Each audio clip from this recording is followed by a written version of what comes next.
last year, so okay, I show up Sorry. with a little smoker and game plan, and this is backyard, right? And these guys pull up there in their motorhomes with these $5,000, $10,000, $15,000 trailers, all of them.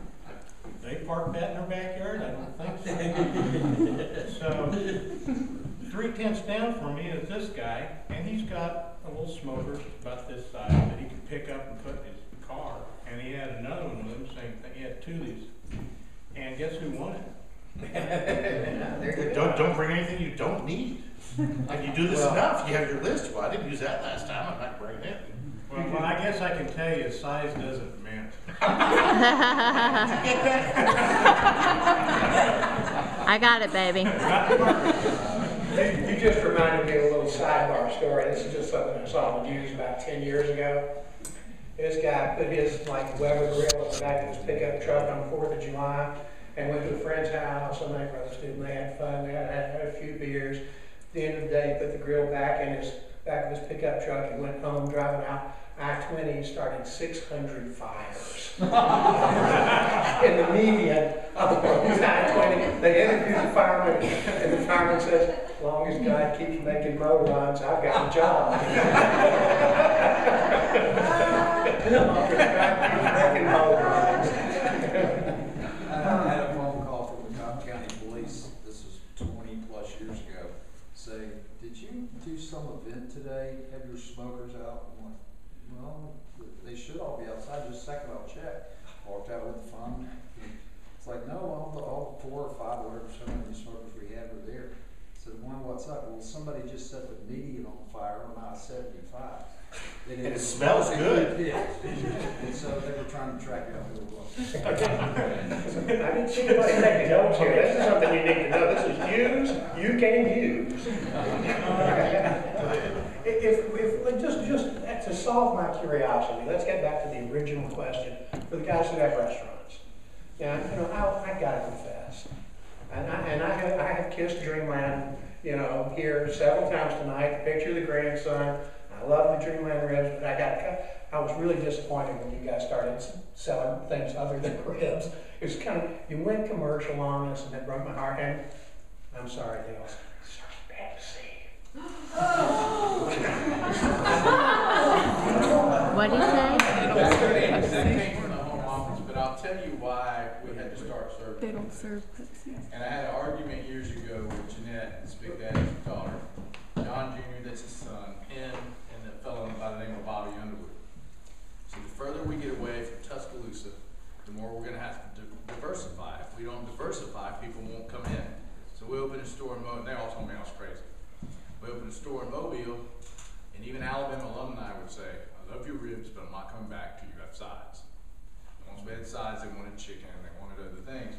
And we almost went out of business in Mobile because all we had was ribs, white bread sauce, a few bottled beers, soda, and tea, some potato chips.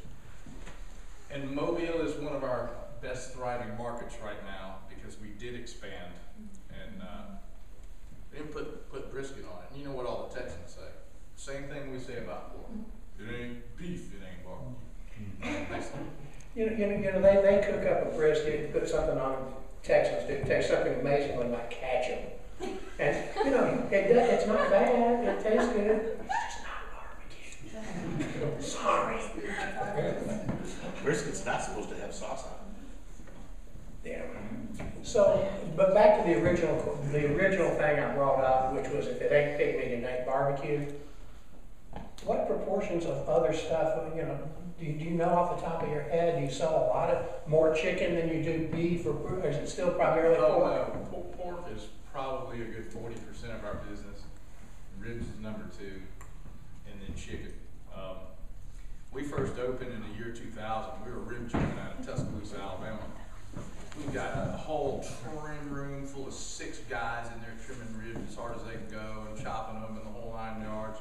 And I take the opening soon sign down at 11:30. By 12:10, we had our capacity 300 people with a 2-hour wait at our front door, and every single solitary person's ordered pork. We had to clean up all the ribs, get all the butts we had, and have 6 guys in there chopping. Well, I was thrilled. I kid you about it, but I was thrilled. I was getting tired of driving back and forth to Tuscaloosa, frankly, to get a corn sauce.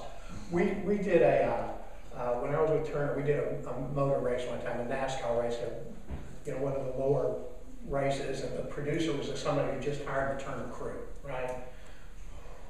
We couldn't stand this guy. He was a penny pincher. He put the crew up in a truck stop. Okay, this is a crew that's accustomed to traveling with the Braves and staying in 5-star hotels, and he put us up in a truck stop.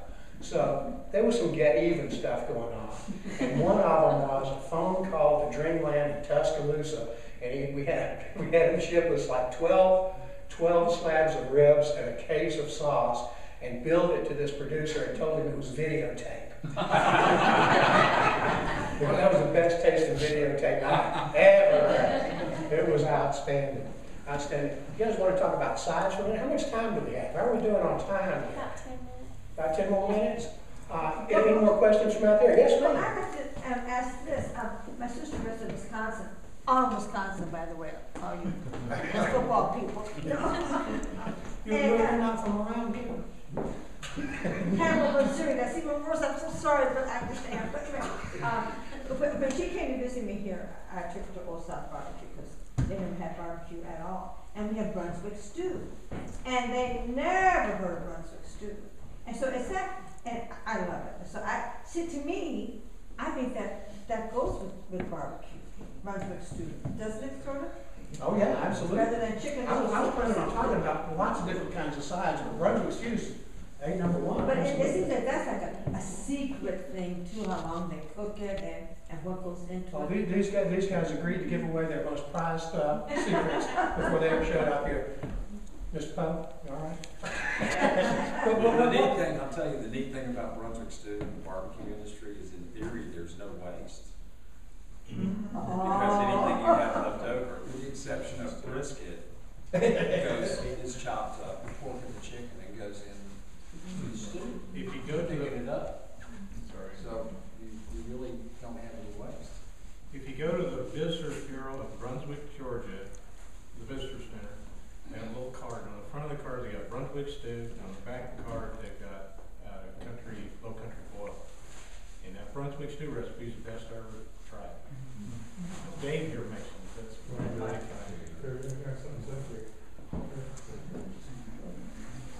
Can I ask him a quick question? Absolutely. My buddies here, there's a big debate going on. I grew up in Virginia, and I had relatives from Brunswick County, Virginia. And they're trying to tell me that Brunswick stew started in Georgia. And I just want your opinion. My understanding is that's been an ongoing argument since I was a kid. There's no, I mean, think of it. We're all for the barbecue industry, and we can't even agree on how to spell it. I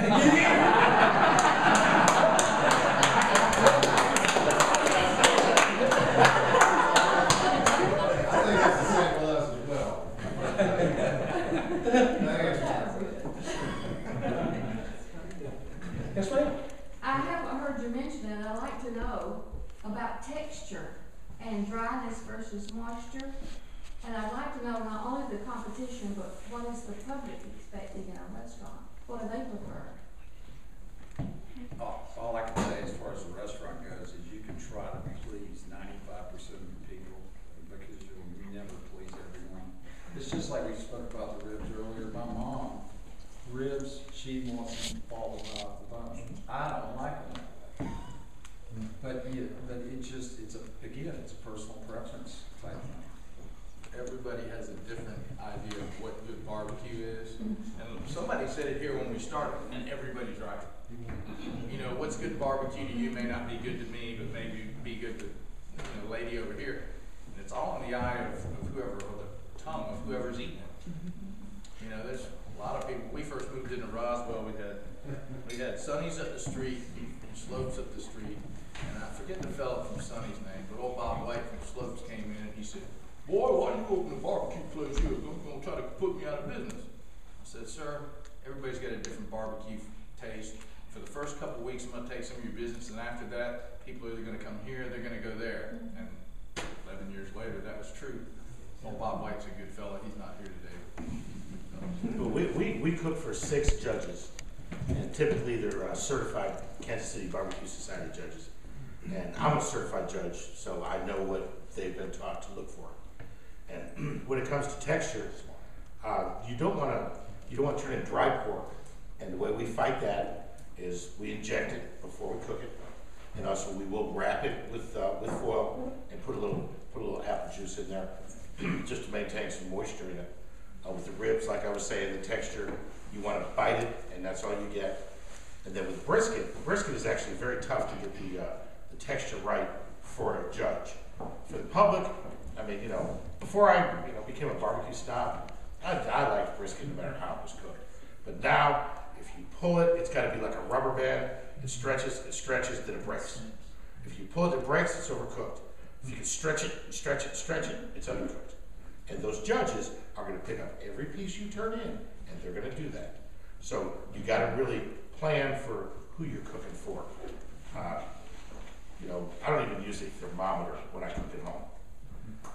My buddies, on the pro circuit, that blows them away, but I just know, I can look at it, or, I cook ribs by the pull, not by the temperature. The texture will come, and it's all, like we discussed, you might like a less done brisket, and you might like it as roast beef. So but we're just cooking for 6 people. These guys are cooking for 1,000. There is no way that I would do what they do, because then it would be work. Never. I can add something about chicken real quick. I've had a lot of dry chicken coming off of barbecue. And the 2 things I can tell you to try. Number 1 is brine it. And you gotta be careful. There's a lot of information on the internet. If you over brine it too salty, it's gonna taste bad. But it will absolutely tenderize and make it retain moisture. The other thing is take a stick of butter and a can of chicken broth, melt it, get one of those injectors, and just inject the hell out of it. And that bird is going to be juicy no matter what you do. But same thing goes with turkey. If you're having dry turkey, try brining it. Use the foil method. That'll help too. You'll have some juicy meat. My good friend Rick Brown, who claims to be the inventor of beer chicken, says hunker it down, hunker a dead chicken down an open can of beer. It's important that the can be open, or your chicken will be filled with shrapnel. And it's important that the chicken be dead, because it just saves time. It's also important to drink part of the beer too. Yeah. That's right. You got to select. Now, Pabst Blue Ribbon. Any more questions? Oh my goodness. In the back, yes, sir. Yeah, another debate other than this Brunswick thing is the Primo versus the Big Green Egg. So, Mike, what's the way? He's the one who did like this when I said big green egg. Okay, it's a Ford Chevy thing. They really cook about the same. I've also had grill those. So I've been down the whole 9 yards. I did represent Primo for a couple of years, and we've won 3 of the larges now. Primo is the only one made in America, and it's oval instead of round. So you could actually cook about 6 racks of ribs laid out. It's even got a divider. I'm a Primo man.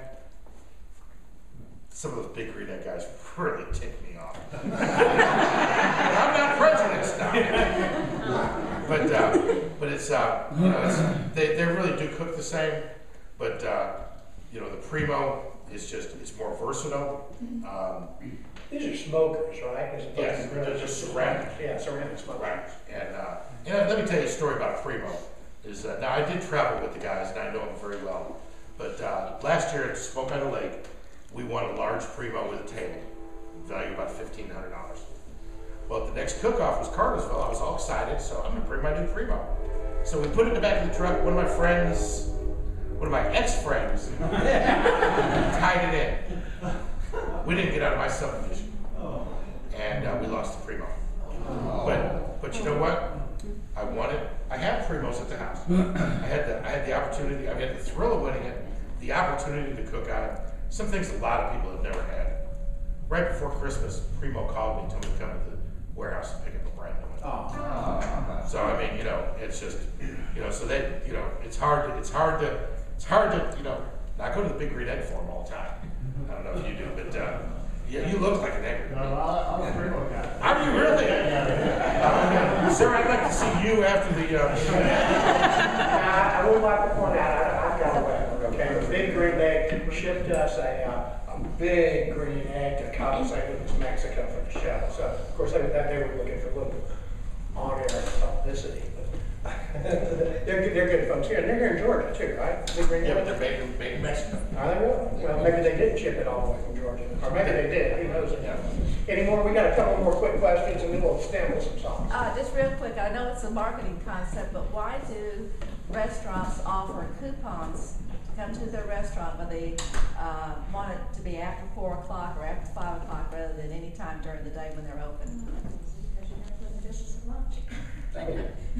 Yeah, it's like with us, for example, where we're located, and this has a lot to do with the demographics and the businesses around the particular area. It's like lunchtime, we run out of seats. But then we go from extremely busy, no place to sit. We took over the side room just for additional seating, where we added, I think, 65 additional seats because I got tired of people coming back up at lunchtime saying, "Can you make my order to go? There's nowhere to sit." So, but you go from extremely busy to slow in the middle of the afternoon. And especially when you're Monday, Tuesday, Wednesday, those typically evening times are the slower times of the week. So the coupons, nothing more than an incentive to get people in the first time to try the food. Hopefully new customers, and then it's a word of mouth thing where they tell other people and you gain another customer. Let's do one more question, then let's go sample some barbecue. Yes, sir. Yeah, question for Dave. Part of your marketing, your branding is that you use 19th century style, and it's all over your cups and everything. Can you tell us what that means? I don't know, it's this design guy. Really, right? This guy named Tom Cox. I'm a very out of the box type thinker, but this guy left me in the dust. And he came up with the old style cooking technique, long, slow smoking process. And it shows a picture of, I believe, the Southeast on the cup, which people ask me about. And I said, well, I've actually catered in all these states and more. So that's kind of the way I dodge that. But it's just something he came up with. Yeah, one thing, 19th century, that's pretty much a log and a couple of stones, and that's really what we do, we use smokers. There are several versions of these. There's an Old Hickory, there's a Southern Pride, which is what we use. We have 2 at the restaurant, but they are a combination of gas, wood, and electric. And I call it, if you've noticed in my parking lot, I don't know if you've ever seen it, I have a barbecue train out there that's solely a wood burning pit. Best smoker I've ever smoked on. But if I had to cook on it every night, and tend it, and adjust the damper, and do this, I'd go back into the corporate world. These 2 smokers, Southern Pride, are really simple. You put the wood in, you set the temperature, it's all indirect heat, and it's a rotisserie where everything drips on what's below it as it cooks over what period of time. Like ours is a 16-hour cooking process. We cook every night for the following day, and if we run out of food, we close. But this is what I call redneck technology at its finest. And on that note, can we just have a round of applause for these guys?